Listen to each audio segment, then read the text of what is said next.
can make a difference. You can make a difference. Hey, we can make a difference. Drums for success. I can make a difference. You can make a Hey, what's up, y'all? It's TJ Fisher here with Drums for Success, and I am so excited about this lesson. We're going to be talking about fourths, and there's some of the most beautiful things I've ever heard. So let's jump into it. So when we're talking about fourths, we're talking about things that are literally a fourth away from each other, right? So we talked about a 4, 1, 2, 3, 4, right? C to F is 4 notes away from each other. That's what we call a perfect fourth, right? And then a fourth away from F would be 1, 2, 3, 4, right? Which would be B flat, right? So now we got C, F, B flat, right? Ooh, I know you've heard this sound before, right? And we can take that same fourth and go up a half step, right? So C, F, B flat will now become D flat, G flat, B, right? Right? And then we can take that up a half step, right? Right? That's beautiful. Now, the cool thing about this is you hear it in a lot of jazz stuff to create tension, right? They utilize this to create tension. So let's say I played this major 7 chord, right? Or I played this major chord, right? I got my F sharp or G flat major chord. Let's say I put this fourths, right, underneath there, right? That gives me some tension, right? If I want to put a little bit of, stank on it, just, you got that there, right? Right? So what I'm going to do is I'm going to keep this chord the same, but I'm going to move those fourths up, right? In half steps. Right?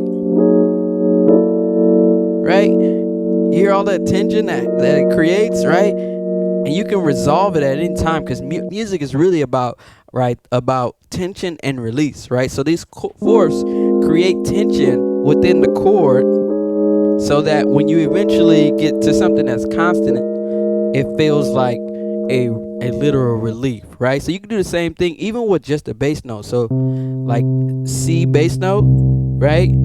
Play those fourths, right? And I'm just moving those up half steps, right? And that's all I'm doing, right? And the cool thing I like to do is get really creative. I like to see what I could do chord wise that will work with it. So I'm always trying to create tension against the fourths, right? Right? I'm trying to figure out different nuances that, right? Different chords that might give it more of a abstract feeling, right? Sometimes I'm not even like overthinking like what I'm doing. I'm just like, I'm just practicing the chords that I know to play on in one hand, and I'm just keeping the fourths going in the other hand, right? You might want to put the fourths against a major chord or something like that. You might want to put the fourths against a minor chord.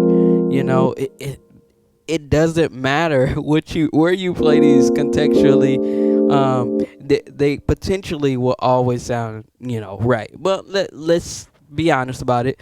Use it in context. Like, you're not going to be playing, a song at like church or something like that. And then, all of a sudden, like, just to show off and stuff like that. This is essentially something that you can learn how to utilize. And this will definitely help your playing. But those fourths, right, will really make your playing sound hip, kind of jazzy a little bit.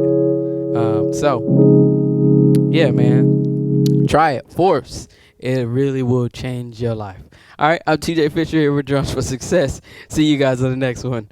Peace. Drums for success.